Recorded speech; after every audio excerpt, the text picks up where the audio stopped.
2 years ago, in my first video, I mentioned this. The Eighth Doctor name drops his audio-only companions on television, and by mentioning one in particular, he brings the entire Big Finish library into continuity with the series. Oh, I could do an entire episode on that alone. Well, you know what? It's time. Today on Talking Dog Theater, how the Eighth Doctor made nearly the entirety of the Big Finish Doctor Who library canon with just one line of dialogue. Time. Doctor Who, the ongoing story of an alien and his friends traveling through all of time and space, having adventures, solving mysteries, righting wrongs, fighting fascists of all races, and getting into all sorts of good kinds of trouble. Long-running, highly influential, and one of my favorite sci-fi series on television and audio. The show originally ran on the BBC from 1963 to 1989, cycling through multiple companions as well as 7 different actors playing the title character, the Doctor. William Hartnell, Patrick Troughton, Jon Pertwee, Tom Baker, Peter Davison, Colin Baker, and Sylvester McCoy all played the title character, with the in-universe explanation being that the Doctor was from a race of beings known as Time Lords, who when critically injured could regenerate their entire body to heal themselves. The series ended its original run with McCoy's 7th Doctor and his companion Ace walking off into the distance seeking out new adventures in an unending journey. The Doctor would later reappear in 1996, this time played by Paul McGann in a TV movie meant to act as a backdoor pilot to a new TV series, which unfortunately did not happen. The Doctor wouldn't appear in a proper TV series again until 2005, with that series still running as of the making of this video. But there's almost a decade in between there. The franchise remained in the public eye with books and comics, but one of the biggest contributions came in 1999 when Big Finish Productions launched an all-new monthly range of full-cast audio dramas. Originally, the stories featured Doctors 5, 6, and 7, some with companions from the show, others introducing new companions. The series acted as a bridge between episodes, filling in gaps, exploring untapped plot threads, and giving the people what they wanted: more adventures. In 2001, Paul McGann joined Big Finish, and this was kind of a big deal. For the first time since the original series, we were going to get new stories with what was then still the current incarnation of the Doctor. For some, though, whether or not the Eighth Doctor's movie was part of proper continuity was up for debate, because fans like to debate. For one, it was an American-made movie, airing on Fox, airing where it wasn't preempted by football games at least. This alone was enough for some to write it off as a thing that could be easily ignored. But here was Big Finish going all in with McGann, and that was enough for the rest of the world to go, yeah, Eighth's the Doctor, that works. And that was that. Eight was the Doctor, and would remain so until the series relaunched on TV in 2005. At the start of the series, Christopher Eccleston stepped out of the TARDIS as the new Doctor. However, unlike all the previous incarnations, we hadn't seen McGann's 8th Doctor regenerate into Eccleston's 9th. The question became less, is Paul's Doctor in continuity, and more, is the TV movie the only canonical appearance of the 8th Doctor? When we last saw 8 on TV, he was sitting in a chair, reading a book, listening to his favorite records. When we meet 9, we find out he is the last survivor of a time war that raged all across creation, destroying his entire race. Kind of a big jump, and none of the Big Finish stories ever had 8 facing such a threat. The audios continued, McGann even getting an ongoing radio series starting in 2006. So clearly the BBC was still down for the audios, but the TV show never acknowledged them directly. At least, not until the 50th anniversary special in 2013. McGann returned for a mini-episode, finally giving us his regeneration scene, but more importantly, we got this. Charlie, Carers, Lucy, Tamsin, Molly. Friends, companions I've known, I salute you. These were, at the time of the broadcast, all of 8's Big Finish companions. Great! 100% confirmation that 8's audios were in continuity. Except it wasn't just 8's audios. This one line of dialogue opened up the floodgates to the entire Big Finish library up to this point. How? 3 names.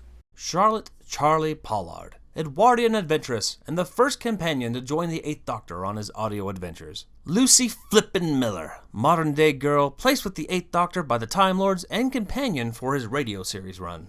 And Molly O'Sullivan, World War I nurse, secret key to a Dalek stratagem, and the last companion the 8th Doctor named before he died. Through these 3, we are able to link to the bigger Big Finish catalog, both what had been out at the time of the specials airing, and even the ones coming out today.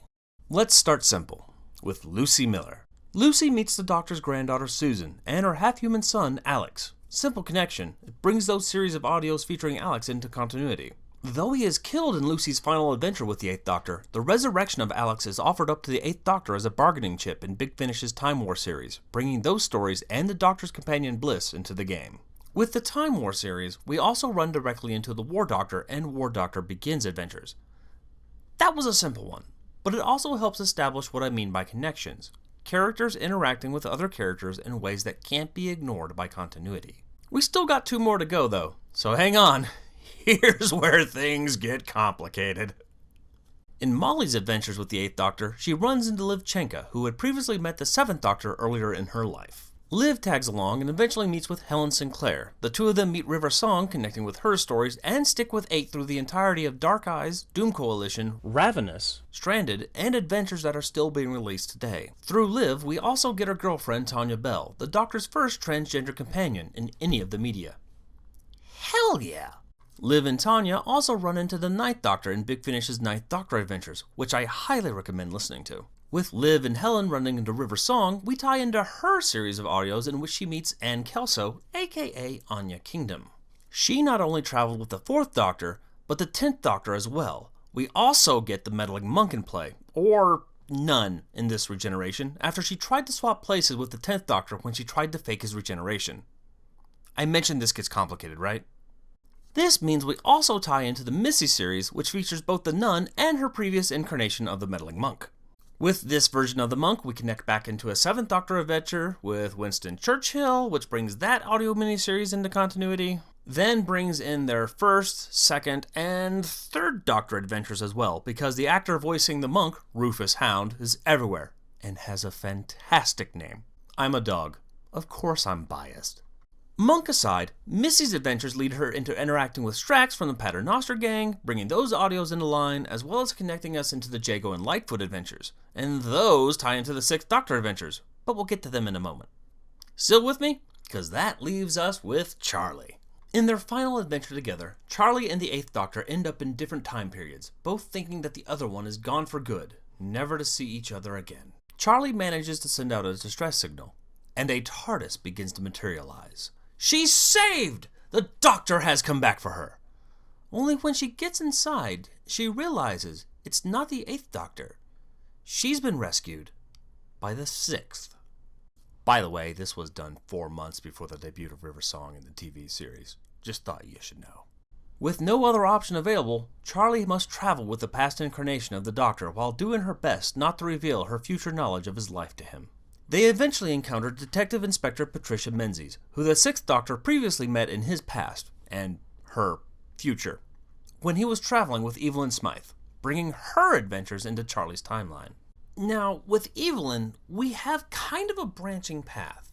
Path 1 gives us a very touching entry introducing Hebe Harris, but it also leads us to Evelyn and 6 meeting Cassie, a vampire and mother of the 7th Doctor's companion, Thomas Hector Hex Schofield. Through Hex, we connect back to the 5th Doctor's companion Aramim, when she and companions Perry, Hex, and Ace all teamed up. And with Hex, we can maintain all of 7's future companions, just with the amount of times the Doctor or Ace will name drop him in almost any situation. Our second path with Evelyn leads us to Thomas Brewster. Ah, Brewster. Like the biggest bad penny that ever bad pennied. This little punk's actions have consequences felt throughout the entire Big Finish canon. Any story that involves 107 Baker Street in the modern day, it's been impacted by Brewster, and not always in the best way. But, through Brewster, we get the 6th Doctor's companion, Flip, and World War I Wren Constance Clark. These two are kind of a big deal, at least for me, because 6 has always been my favorite Doctor. With Flip, Constance, and even Charlie, we bring Big Finish's The Last Adventure into continuity. This is the regeneration story Colin Baker was never allowed to have all those years ago, and gives the 6th Doctor a much more dignified death than simply bumping his head during a crash. Then there's series like The Master, War Master, Unit, Bernice Summerfield, Iris Wildthyme, Graceless, which my human counterpart is on the cover of, Vienna Salvatore, Destiny of the Doctor, Short Trips, Companion Chronicles, heck, the David Warner Doctor Unbound series. All of these series tie back to one another, 2 decades of Doctor Who stories that had been up to this point seen as their own separate thing, now part of the main timeline. It's all this big ball of wibbly wobbly continuity stuff. Yeah, we're gonna go with that. And all of this is made possible by one single line. One line said by a doctor who never got his chance to stand in a TV series, but instead dominated the world of audio and made a grander impact on the franchise than anyone could have ever predicted. And with Big Finish still adding new things to their series all the time, who knows what we're gonna get next? I know I can't wait to find out. And I hope you will take time to go check out Big Finish's Doctor Who series. If you love the TV show, you are absolutely gonna love these audios. All I'm going to do is pet my neighbor's dog. She's a good dog. I'm busy petting this dog. Scratchy big ideas, petty little paws. I'm having fun petting this dog. And all I want to do is be my neighbor's friend. And she seems kind, is kind, worked out in the end. I know 2 souls in the complex, and one is a dog that I'm